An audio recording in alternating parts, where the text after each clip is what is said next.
할렐루야. 참 좋으신 주님의 은총과 평화가 우리 가운데 늘 함께 계시기를 주의 이름으로 간절히 축원합니다. 오늘은 곧장 복음서 말씀을 가지고 우리 말씀 설교 함께 나눠야겠습니다. 지난주에 우리가 함께 읽었던 본문 속에 예수님께서 제자들을 곳곳에 파송하셨던 대목을 끝으로 읽었습니다. 주님으로부터 파송을 받았던 제자들이 주님께 돌아왔습니다. 그들의 얼굴에는 기대감과 더불어 성취감이 차올라서 얼굴에 붉게 상기되어 있었습니다. 그럴 수밖에 없는 것이 그저 주님 말씀을 믿고 나아가기만 했는데 그 길에서 경험했던 것들은 아주 놀라운 것들이었습니다. 귀신들이 쫓겨나갔고 병든 일이 고침을 받는 일들이 일어났습니다. 그러고 보니까 자신들이 따르고 있던 자신들을 파송하고 선교여행을 전도하라고 보내셨던 자신들의 스승 예수님이 달리 보일 수밖에 없는 거죠. 그런데 이들의 얼굴 한편에는 알 수 없는 아주 묘한 긴장감도 배어 있었습니다. 사람들을 찾아다니면서 그동안 예수님만 따라다니다가 못 봤던 것들을 봤어요. 무엇을 봤냐? 당시 세상이 어찌 돌아가는지 분위기를 읽을 수 있었습니다. 피부로 느끼게 된 분위기가 심상치 않습니다. 아무래도 몇 개월 전에 요한이 참수당한 그 사건 때문에 민심이 아주 흉흉해진 것 같습니다. 사람들은 조금이라도 눈밖에 나면 해코지 당할 말 거라는 그런 극도의 불안감, 극도의 두려움에 사로잡혀 있었고요. 기득권자들의 음험한 기세는 하늘 높은 줄 모르고 자꾸 높아져만 가는 것처럼 보였습니다. 그러고 보니까 요한의 뒤를 이어서 하나님 나라의 복음을 전하고 계시는 예수님과 또 그런 주님을 따르고 있는 자신들의 처지가 실제로 스스로 체감하고 있던 것보다도 훨씬 더 위태로운 상황에 있었다라는 것을 알 수 있게 됐어요. 그러니까 지금 상황이 좋지 않았던 겁니다. 주님은 그러나 자신을 위협하려고 하는 사특한 세력들이 힘을 모으고 있음을 아시는지 모르시는지 전혀 그런 것과 관계없는 것처럼 제자들을 이끌고 다니시는 곳마다 그곳에서 거침없이 하나님 나라 복음을 전하셨습니다.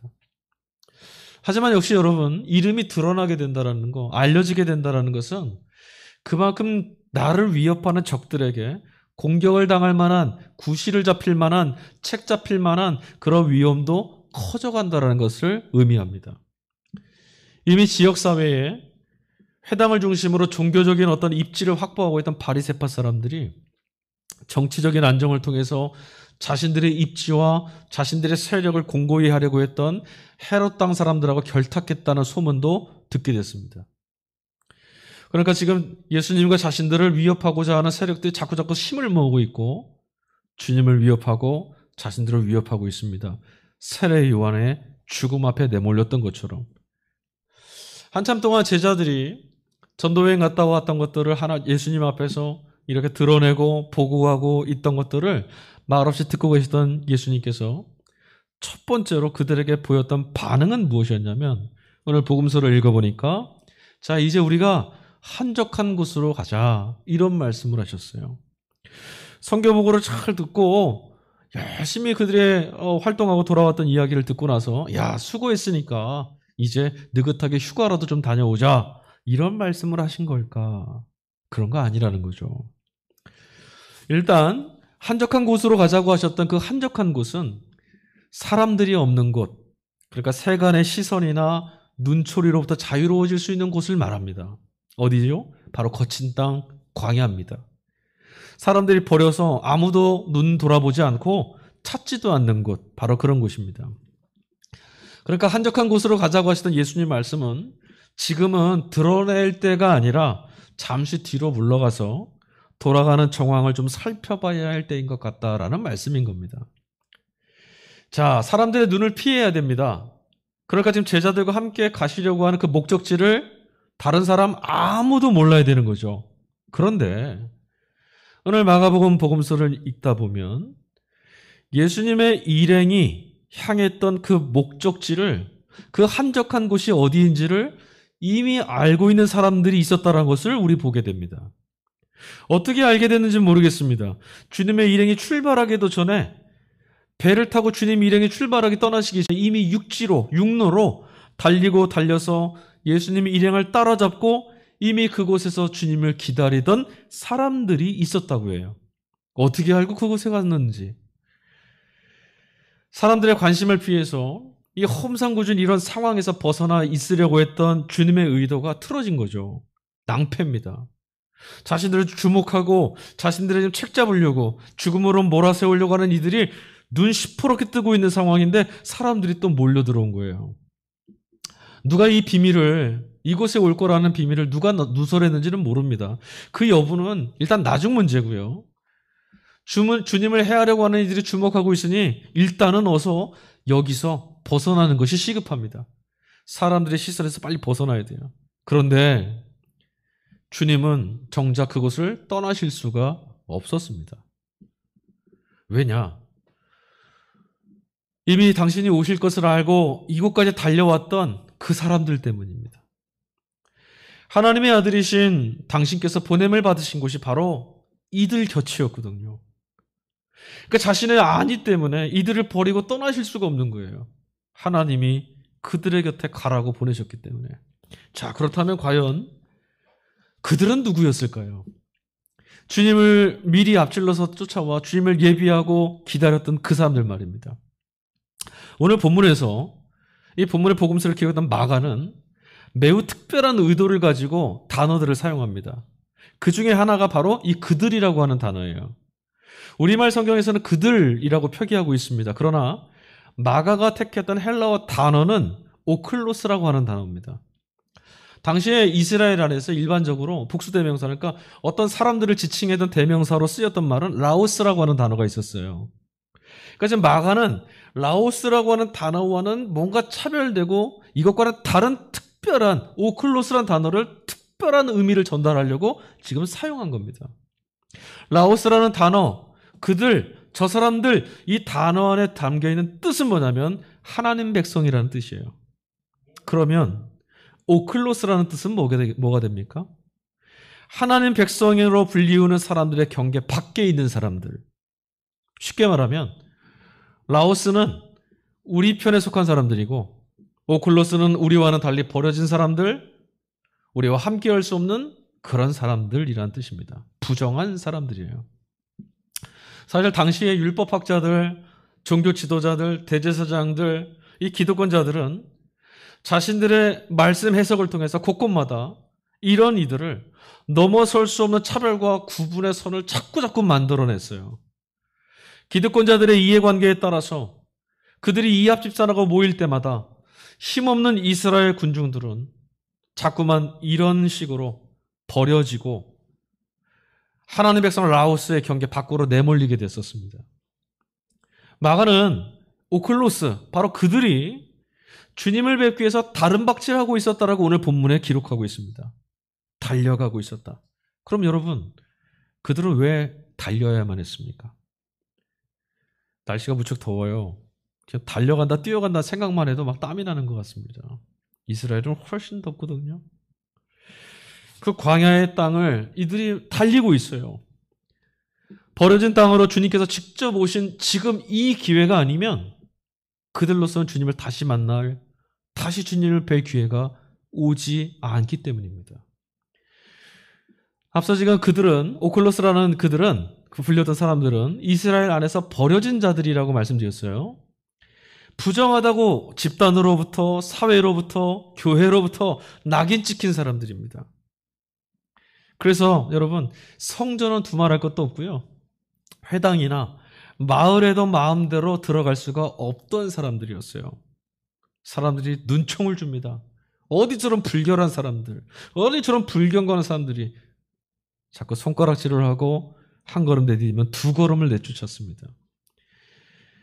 여러분, 예수님께서 바리새파 사람들이 의로움의 상징으로 삼았던 회당의 문, 복음서 말씀을 읽어보면 예수님이 그 회당의 문을 율법을 막 무시하시는 것처럼 하면서 마음대로 드나다시는 것을 우리는 보게 됩니다. 바리새파 사람들 그것이 아주 싫었습니다. 왜요? 그들은 율법을 생명처럼 여겼거든요. 그거 지켜내는 것을.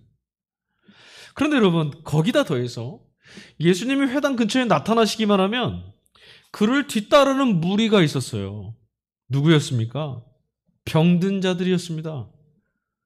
병들고 상처받고 귀신 들렸다 칭하는 그런 사람들이 예수님의 뒤를 쫓아 회당까지 막 쫓아옵니다. 부정한 이들 때문에 회당이 자꾸만 더럽혀진다고 생각하니까 바리새파 사람들은 불편하고 견딜 수가 없었어요. 화가 났어요. 어쩌면 여러분, 예수님은 바로 이런 자들 때문에 더 바리새파 사람들에게 미움을 사셨는지도 몰라요. 오클로스, 마가가 지금 얘기했던 그 사람들, 그들은 바로 이런 자들이었습니다.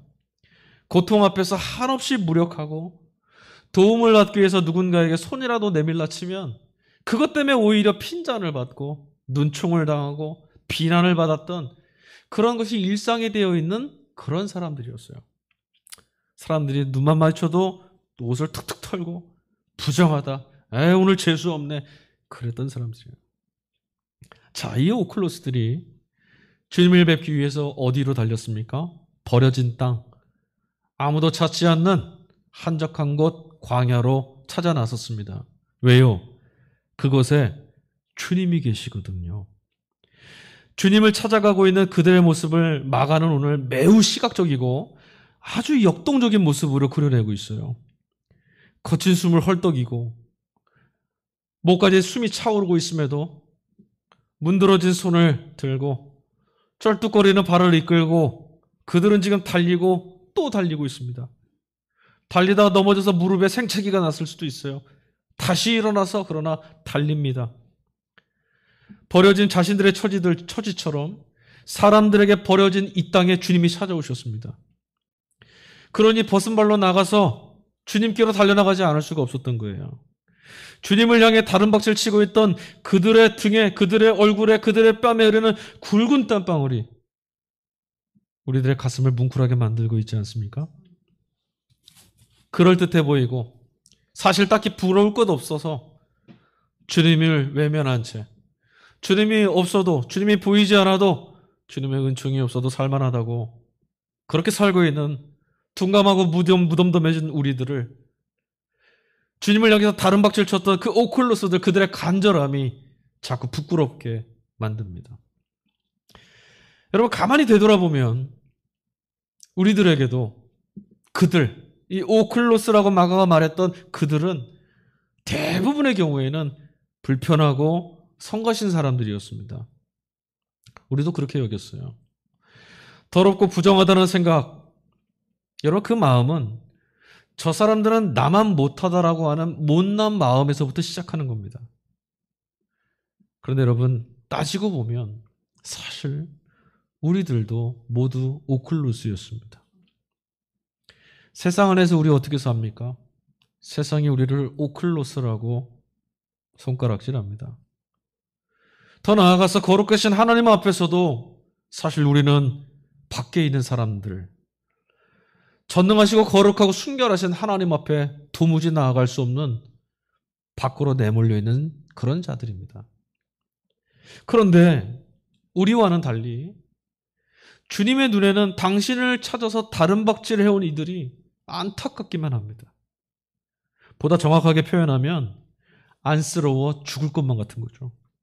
우리말 성경은 예수님께서 자신을 찾아와서 미리 기다리고 있는 그들을 바라보시면서 그들이 불쌍해 보였다 이렇게 표현하고 있어요.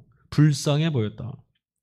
하지만 여러분 이것은 주님의 심정을 고스란히 옮겨주지 못한 번역의 실패입니다. 마가는 제가 앞서 특별한 단어를 사용한다고 했잖아요. 오늘 이 부분에 있어서도 매우 특별한 단어 하나를 사용합니다. 헬라어 스프랑크니조마이라고 하는 단어가 있는데 그게 바로 불쌍히 여기다라는 말이에요. 그 말 뜻이 뭐냐면 창자가 끊어지는 것 같은 단장의 마음. 그런 거죠. 아파서 지금 식은땀을 뻘뻘 흘리고 사경을 헤매고 있는 자녀를 밤새도록 지켜볼 수밖에 없는 어미의 마음, 그 애달픔, 그런 마음이라고 할 수 있을 것 같아요. 주님이 지금 저들을 보니까 그런 마음이 드셨다는 거예요.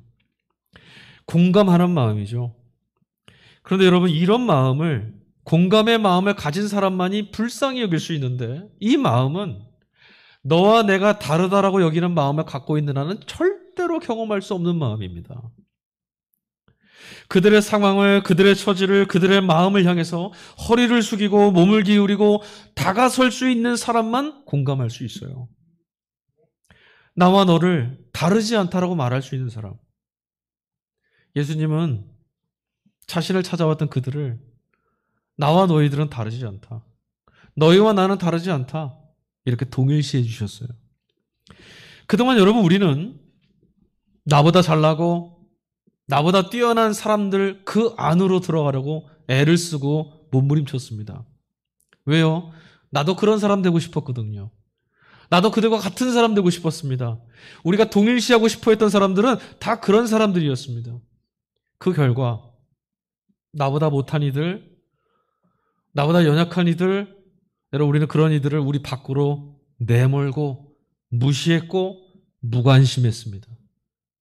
그리고 혹여라도 그 오클로스 그런 이들이 우리 곁에 찾아오면 불편해했습니다.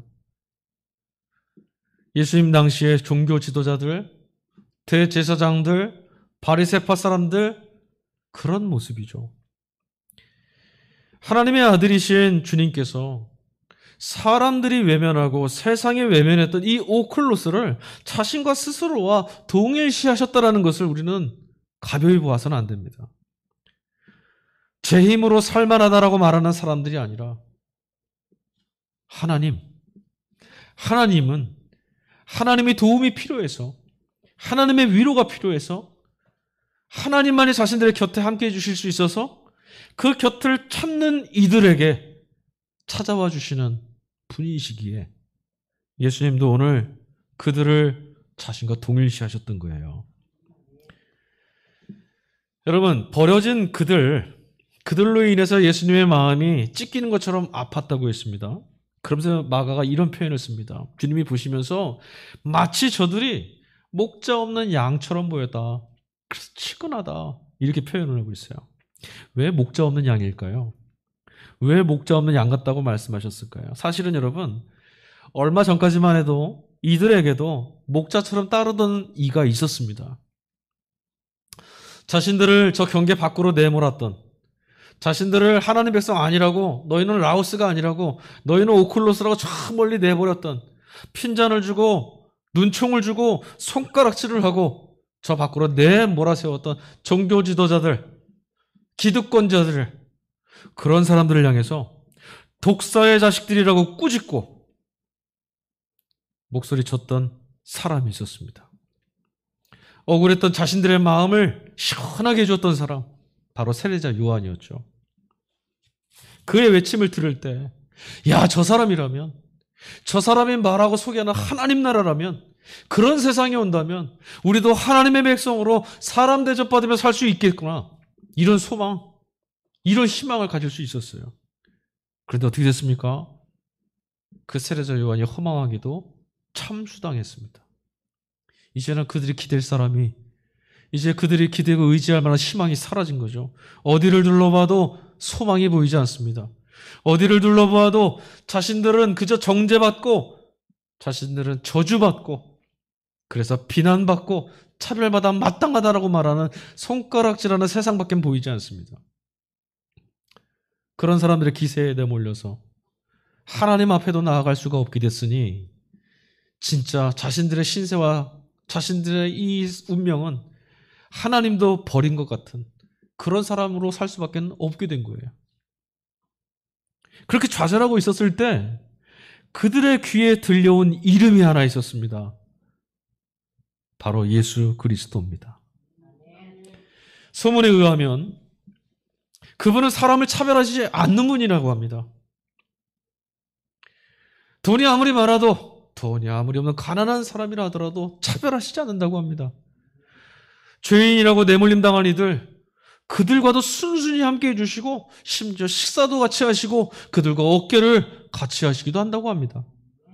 병든 이들의 손, 부정하다고 불결하다고 다 도망쳤는데 그 병든 사람들의 손을 덥석 잡고 기도도 해주신다고 합니다. 공공연한 곳에서는 세리와 창녀들, 세상이 저 죄인들이라고 비난했던 그들에게 저 사람들이야말로 하나님 나라에 먼저 들어갈 수 있다라고 그런 말씀도 서슴지 않고 하셨대요. 자신들을 내몰았던 종교 지도자들, 바리새인들, 기득권자들이 듣기에는 모욕스럽고 견딜 수 없었겠지만 아무리 들어도 저분이라면 우리 같은 사람들의 편에 기꺼이 되어주시고 우리를 끌어안아 주시고 우리와 함께 해주시지 않을까 기대가 되었어요. 이제야 온 삶을 의지하고 맡길 수 있는 참된 목자를 찾은 겁니다. 그래서 내침당했던 오클로스들이 달리기 시작한 겁니다. 뛰기 시작한 거예요. 내 목자를 찾았다. 우리의 목자가 찾아오셨다. 뛰기 시작한 거죠. 그곳에 목자가 있기 때문이에요. 오늘 본문의 말씀을 후반부에 가보니까 게네사렛이라는 곳에 도착했을 때에는요, 심지어는 걷지 못하여서 침상째로 메고 주님 앞에 나온 사람들도 있었다고 합니다. 여러분, 예수님을 향해서 나왔던 사람들을 한번 잘 보십시오. 주님을 향해서 다른 박질 쳤던 사람들을 잘 한번 보십시오. 목자를 찾고 있던 이 양떼들의 모습을 한번 보십시오. 이 양들은요, 상처 입은 것들, 병 들어 있는 것, 나면서부터 불구인 것들, 다 그런 모습입니다. 대제사장, 서기관, 왕실에 있는 사람들, 바리새파 사람들, 독립운동을 하겠다고 열심을 했던 사람들, 그들 모두 다 자신들의 탐욕과 아집을 채우느라 바빠 저들의 형편과 사정을 외면하고 있었던 이 땅에 잃어버렸던 그 백성들이 지금 주님을 향해서 달려가기 시작했어요. 생명이 주님께 있거든요. 56절 말씀입니다. 아무데나 예수께서 들어가시는 지방이나 도시나 마을에서 병자를 시장에 두고 예수께 그의 옷가에라도 손을 대게 하시기를 간구하니 손을 대는 자는 다 성함을 얻으니라. 아멘. 당신을 목자로 삼으며 달려나온 이들에게 주님은 자신의 몸을 내어주셨습니다. 그리고 사람들은 너나 할 것 없이 예수님의 그 옷가에다 손을 가져다 댔습니다. 그들의 눈에는 지금 뜨거운 눈물이 막 흐르고 있어요. 왜 흐르고 있을까요?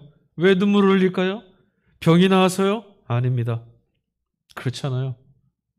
본래 여러분, 이스라엘의 성인 남자들은 옷가에다가 옷수를 달아야 됐습니다. 민수기 15장 39절 말씀해 보면 그 옷자락에다가 계명을 상징하는 365개의 옷수를 걸어놔야 됩니다. 옷수를 다른 사람이나 그 옷수를 단 옷을 입고 있는 사람을 보고 있는 사람들이나 모두 다 구원하시는 하나님, 말씀으로 역사하시는 하나님을 기억하기 위함이었어요. 그러니까 여러분, 회당에서도 거부당하고 그러니 하나님의 은총 앞에도 나아갈 수 없어 소외됐던 그들이 지금 자신들 앞에 서 계신 예수님을 통해서 그 옷자락을 부여잡으면서 은혜를 베푸시는 하나님을 만나게 되는 거예요. 하나님을 만나야 될, 말씀을 만나야 될 회당에서 거부당했잖아요. 성전에도 못 들어갔어요. 하늘을 올려다보는 보는 것밖에 하나님을 갈구할 수도 없는데 지금 예수님이 그곳에 서서 자신의 몸을 내어주셔서 옷자락을 만지게 해주셔서 우리가 주님의 말씀을 붙잡을 수 있구나. 우리도 주님의 말씀을 붙잡는 자녀로 초대받았구나. 보게 된 거죠. 예수님의 옷자락을 만지는 것만으로도 하나님을 마주하는 감동이 막 밀려들기 시작했습니다. 이제야 경계 밖으로 내몰린 오클로스가 아니라 이제야 예수님 때문에 라오스, 우리가 하나님 백성이구나. 내가 하나님 자녀구나. 하나님의 말씀을 듣는 자가 되었구나. 깨닫게 된 겁니다. 그리고 여러분, 하나님의 초대를 받았다라고 하는 그 감동과 더불어 그 초대에 응답함으로 손을 내밀었던 그들에게 주어진 은혜가 그들의 일그러졌던 질병과 그들의 왜곡된 영혼과 깨어지고 피폐해진 삶을 고쳐낸 겁니다. 손을 댄 자는 다 성함을 얻으니라. 하나님을 만나게 됐고 하나님의 자녀라는 것을 깨닫게 되었을 때 일어난 사건이죠.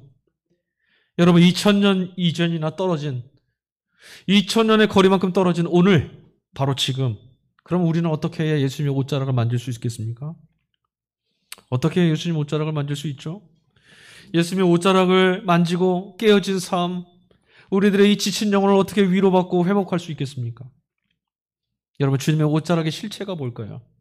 오늘 본문이 성경의 말씀이 예수님의 옷자락을 만지면 나음을 입었던 수많은 사람들을 우리에게 소개해 주는데 그렇다면 그 예수님의 옷자락은 우리에게 무엇을 말해주고 있는 겁니까? 그것은 바로 예수님의 인격이고 예수님의 은총이고 예수님 그분의 말씀을 의미하는 겁니다. 예수님이 어떻게 역사하시고 자기 백성을 만났습니까? 주님은 말씀으로 당신의 양들을 만져주셨고 주님은 말씀으로 세상을 고쳐주셨으며 주님의 말씀이 육신이 되어서 이 땅을 구원해내셨어요. 병자들을 통해서 병자들을 향해서 귀신 들린 사람들을 향해서 예수님은 내 믿음이 너를 구원하였다라는 말씀을 선언해 주심으로 그들을 나음으로 이끌어내셨습니다. 회당장 야이로의 딸은 어떻게 하셨습니까? 죽음으로 호흡이 끊어진 그 소녀에게 다가가서 달리다 쿰 소녀여 일어나라 이 말씀으로 죽음이 붙들고도 그 소녀를 일으켜 세워내셨습니다. 두려움에 휩싸여서 아무것도 하지 못했던 제자들에게는 어떻게 하셨죠? 제자들을 찾아가서 십자가에 달리신 예수님 때문에 상심하고 아무것도 할 수 없다고 움츠러들어서 패배자로 낙인 찍혔던 그들에게 찾아가셔서 주님 말씀하셨습니다. 평강이 있을지어다. 주님의 그 말씀을 들었던 제자들의 영혼에 어둠이 가득했던 그 영혼에 말씀이 빛을 비추심으로 찬란한 은혜가 그들 안에 샘솟게 되었죠. 주님의 말씀을 듣는 이들은 사실 모두 다 주님의 옷자락을 만진 것과 같습니다. 우리가 주님의 말씀에 귀를 기울이고 그 말씀에 아멘으로 응답하며 살아야 될 이유가 여기 있는 겁니다. 그 말씀이 우리를 고칠 것이기 때문이죠. 여러분 이제서야 우리가 함께 읽었던 연중독서 성설과 본문 독서들 그 본문의 1, 2, 3 독서 이 모든 말씀들이 다시 눈에 선명하게 들어옵니다. 오늘 연중독서로 주어진 본문 이 말씀들은요 모두 다 주님은 도대체 어떤 분이신가 이것을 우리에게 보여주고 있어요. 1독서 계속 본문인 사무엘하 7장 말씀은요 성전을 건축하려고 했던 다윗의 청을 거절하시는 하나님 이야기가 담겨 있습니다. 여러분 아시죠? 하나님 앞에 성전을 건축하겠다고 다윗이 소원을 말했더니 나단 선지자를 통해서 너는 할 수 없다. 너는 지을 수 없다. 표면적인 이유가 뭐였습니까? 너의 손에 피가 묻어있다. 그런데 그건 표면적인 이유였어요. 여러분 하나님께서 왜 다윗이 하나님이 거하실 성전 건축하는 것을 거절하셨는지 아세요? 사무엘하 7장 10절입니다. 내 백성 이스라엘을 위해서 한 곳을 따로 떼어 그들을 그곳에 심어주고 각자 자기 집을 갖게 해서 이제 더 이상 떠돌지 않게 해주겠다. 이게 주님 말씀이었어요. 무슨 말입니까? 내 자식이 굶고 있는데 내가 어찌 먹고 내 자식이 집이 없어 떠돌고 있는데 내가 어찌 따뜻한 아랫목에 누울 수 있겠냐. 한결같으신 하나님의 진심입니다. 이것 때문이었어요. 다윗이 하나님의 성전을 짓겠다고 하는 말씀 하나님 기특했습니다. 그런데 안 돼요.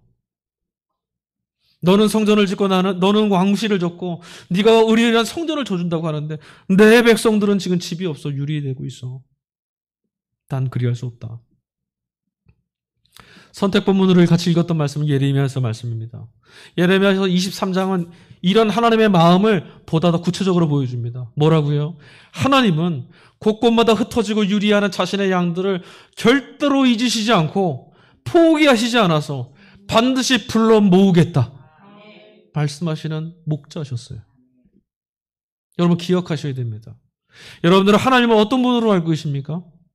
주님을 무서운 심판주로 기억하고 계십니까? 그럼 여러분은 양이 아닌 거죠. 주님은 심판하고 내치시는 이가 아니라 찾아내시고 품어주시고 먹이시고 내 것을 나누어 주시는 분이십니다. 주님은 상처 입은 것들은 싸매주시고 병들어 있는 것들은 제 힘으로 일어날 수 있도록 돌봐주시고 먹여주실 뿐만 아니라 혹여라도 힘 있는 것들이 그들을 노략질하고 목숨을 위협하려고 하면 벌떡 일어서서 그들 앞으로 달려가 반드시 그들을 지켜내어 주십니다. 뿐만인가요? 주님은 당신을 찾는 이들을 결코 빈손으로 돌려보내시는 분이 법이 없는 분이십니다. 이독서 서신서 말씀으로 읽은 말씀은 에베소서 2장 말씀이었습니다. 그 말씀 안에는 우리의 참목자 되시는 그리스도 안에서 과연 우리는 어떤 사람들인가? 오늘 교회는, 오늘 성도는 어떤 자들인가요? 그 정체성을 다시 기억하게 해줍니다. 주님은 본래 하나님 밖에 있었던 오클로스, 바로 우리들을 불러주셔서 자신의 생명의 피로 덮어주셔서 당신이 머리가 되시는 한 몸에 참여하게 해주셨어요. 서로 다른 둘로 존재했던 우리들을 이제 예수 그리스도라는 토대 위에서 지금도 건축 중인 하나님의 집이 되게 해주셨다라는 겁니다. 그러니 여러분 생각해 보십시오. 이제 우리는 더 이상 혈루증 앓던 그 여인이나 광야로 주님을 찾아서 다른 박질을 해야 되는 옷자락을 붙잡기 위해서 달려가야만 했던 그들처럼 주의 옷자락을 붙잡으려고 뜀박질하지 않아도 됩니다. 주님께서 이미 우리의 몸이 되어주셨기 때문입니다. 여러분 이 사실을 주목하고 이 말씀에 집중해야 합니다. 그리고 적자생존의 이 치열한 세상 속에서 성과와 업적을 쌓는 이 과잉으로 내몰려서 함께 망하는 길로 달려가고 있는 이런 세상을 거스르고 경계 밖으로 내쳐진 이들이 있다면, 가난하고 소외된 이들이 있다면, 누군가 힘 있는 것들이 비난하고 힐책하는 이들이 있다면 그들을 불쌍히 여겨서 그들과 내가 같다라고 공감하면서 손을 내밀고 끌어안고 회복하게 해주고 성하게 해주는 주님의 옷자락이 되라고 우리를 부르셨다는 것을 잊지 말아야 합니다. 우리가 주님의 몸이지 않습니까? 이게 바로 교회인 거죠. 피할 곳을 찾아서 위로를 얻고자 인생을 의지할 수 있을 만한 그런 품을 구해서 주님의 몸을 찾아 달려나오는 이들을 여러분 교회가 박대한다면, 너희들은 이것 때문에 안 된다, 너는 저것 때문에 안 된다라고 그들을 거절한다면 시대가 버린 오클로스들은 어디를 향해서 달려가겠습니까? 예수님께서 우리를 위해서 당신을 내어주셨는데 지금 주님의 몸을 차지한 교회는 사상이 다르다고, 생각이 다르다고, 모양새가 다르다고, 이념이 다르다고, 신학이 다르다고, 가치관이 다르다고, 성적 지향이 다르다고 수많은 다름의 이유를 만들어서 오클로스들이 주님의 보러 달려오는 것을 가로막고 있는 것 같습니다. 그래서 그들은 서럽습니다. 당신이 몸으로 삼으신 교회로 달려갈 수가 없어서 그들은 하늘을 올려다보고 눈물 짓고 있습니다. 그들을 바라보시는, 그들의 눈에서 떨어진 눈물을 바라보시는 하나님도 슬픕니다. 그들 때문에 주님의 마음은 오늘도 찢기고 있습니다. 그들의 그들의 아버지가 되어주신 하나님을 모욕하는 일을 우리는 멈추어야 합니다. 이제 교회는 시류를 따르고 세상의 편이 되려던 걸음들을 멈추고 주님을 향하고 있는 이들, 주님을 향해서 달려오고 있는 이들, 그들을 맞이하기 위해서 달려가야 합니다.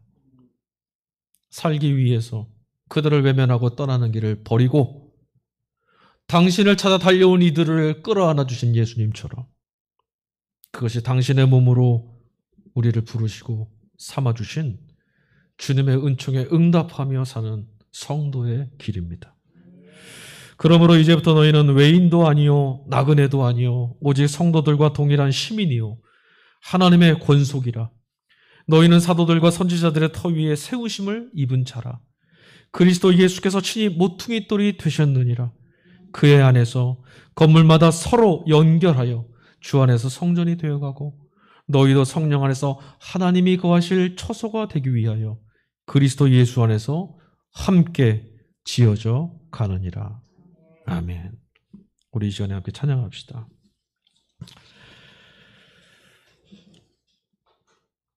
우리가 믿는 것은 주님입니다. 주님을 믿고 있다고 말하는 누군가가 아니고 우리가 따르고 우리가 들어야 할 것은 주님의 말씀입니다. 주님을 이야기하는 누군가의 말이 아닙니다. 양들은 주인을 찾죠. 주님의 양은 주님을 찾는 자들입니다. 버려졌던 이들이 예수님을 향해 달려갔다고 합니다. 우리는 어떻습니까? 누구를 향해 어디를 달려가고 있습니까? 우리의 목자는 누구입니까? 여러분, 오늘 이 시간에 찬양한 거 같이 부를 터인데 다윗의 노래라는 찬양입니다. 다윗이 고백했던 오늘 응송찬양 시편 23편 말씀처럼 나의 목자, 나의 구원은 주님뿐입니다. 우리 이 고백 함께 했으면 좋겠습니다.